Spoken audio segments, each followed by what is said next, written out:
Les Français mangent moins de viande, tension sur le marché des œufs. Bienvenue sur Sans filtre ajouté, le podcast qui décrypte l'actualité agroalimentaire. Alors la première actualité de la semaine, et vous en faites sûrement partie, les Français mangent moins de viande et veulent du mieux.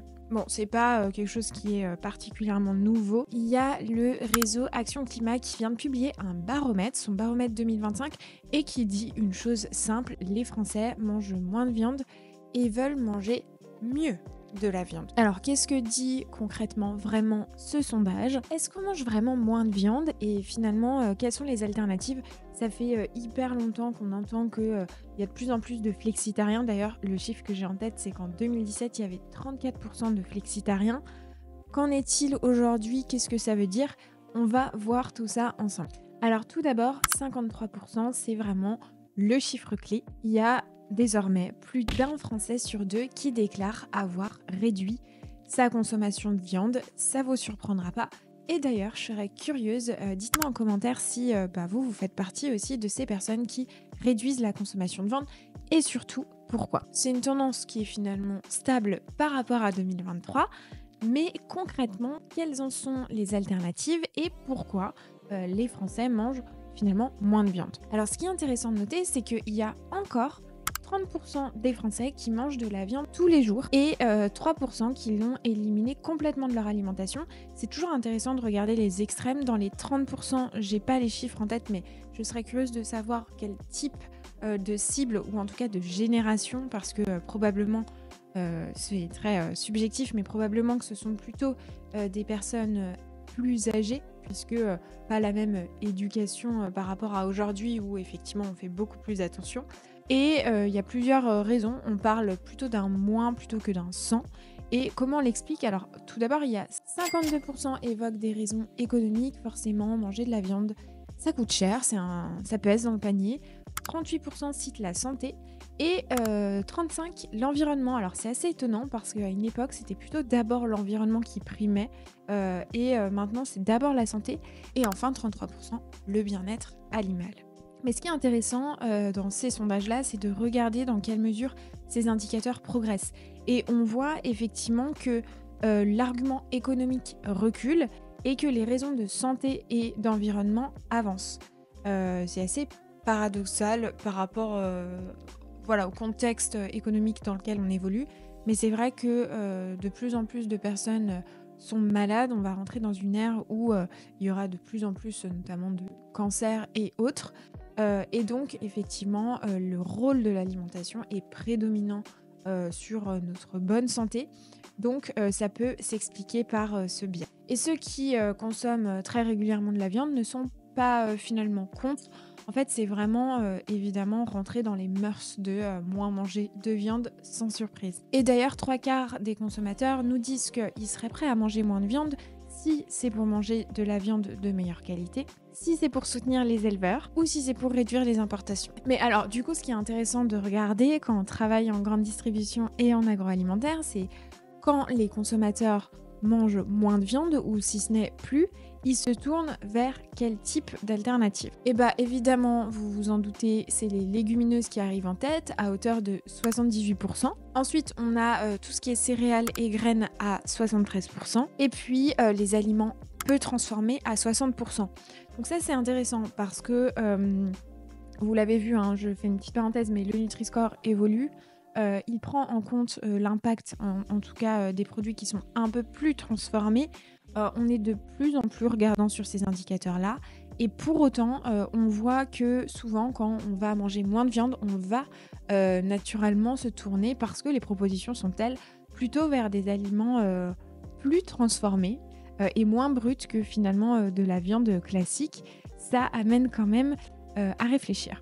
Bon, on est tous d'accord pour dire que ce qui évolue vraiment, c'est l'accessibilité sociale. Aujourd'hui, il n'y a plus aucun problème à dire qu'on réduit la viande et qu'on en mange quasi peu, si ce n'est plus du tout. Les mœurs ont changé. On n'est plus il y a 10-15 ans en arrière. Et justement, l'ANS vient de publier un rapport qui reconnaît justement le régime végétarien qui soit bon sur la santé, tout en alertant évidemment sur certaines carences à surveiller, en tout cas affaire à suivre. Deuxième actualité de la semaine, il y aurait une tension sur le marché des œufs. C'est totalement faux. En tout cas, c'est ce que nous disent les professionnels du secteur de l'agroalimentaire et de la grande distribution.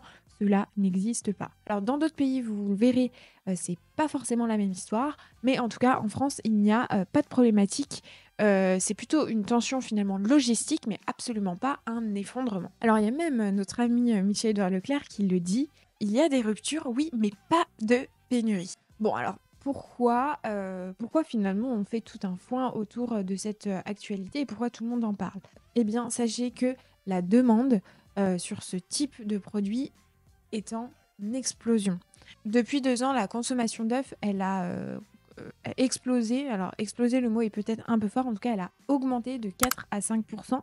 Quand on sait que la moyenne du PGC-FLS est plutôt stable, c'est quand même une grande augmentation. Alors, comment on explique cela? Tout simplement parce que c'est une alternative économique qui est riche en protéines et qui coûte tout de même moins cher.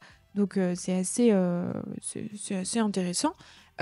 Et dans un contexte d'inflation, évidemment, la viande est plutôt mise de côté pour d'autres alternatives.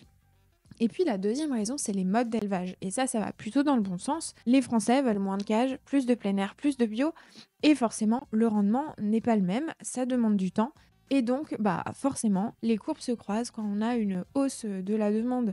Et en termes de production, on a plutôt tendance à stagner, si ce n'est baisser.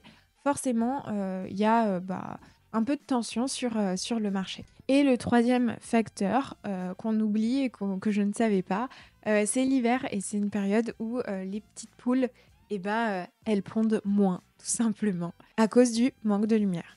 Par contre, c'est ce que je vous disais en introduction, aux États-Unis, il y a une vraie pénurie. Et là, pour le coup, c'est plutôt l'aspect maladie qui l'a emporté et c'est la grippe aviaire qui a décimé des millions de poules.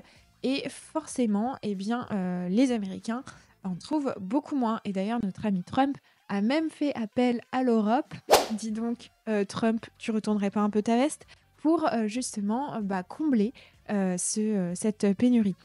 Et je vais vous dire, en termes de résultats, c'est assez conséquent. Le prix d'une boîte de 12 œufs atteint parfois 12 $ et les œufs sont vendus même parfois à l'unité dans la rue. Et voilà, et du coup, forcément, vu qu'on est dans une économie mondiale avec une information prédominante, assez conséquente avec les réseaux sociaux, etc., les Français, ils ont vu ça aux États-Unis et ça a fait un effet psychologique et ils se sont dit, il faut qu'on stocke parce que si ça arrive chez nous, moi, ma petite omelette, j'ai envie de me la faire ou mon pancake le matin, il faut absolument que je continue à le faire.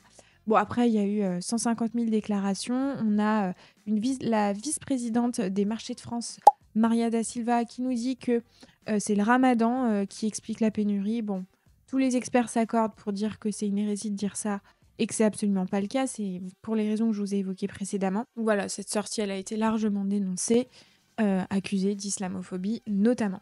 Alors, est-ce que la situation, elle va s'aggraver? Pas forcément. En tout cas, les œufs coquilles qu'on trouve en grande surface, il n'y aura pas de problématique parce que de toute façon, tout est contractualisé.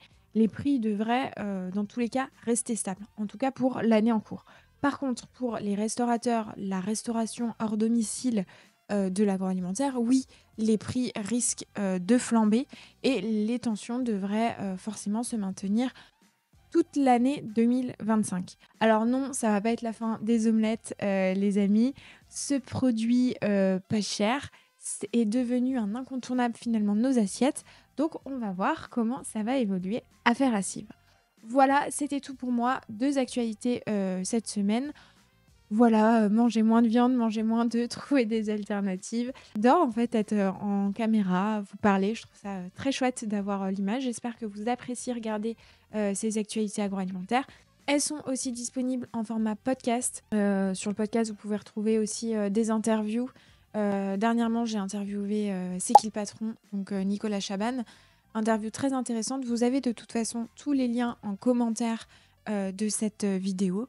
Et je vous souhaite à tous une très belle semaine. Ciao, ciao!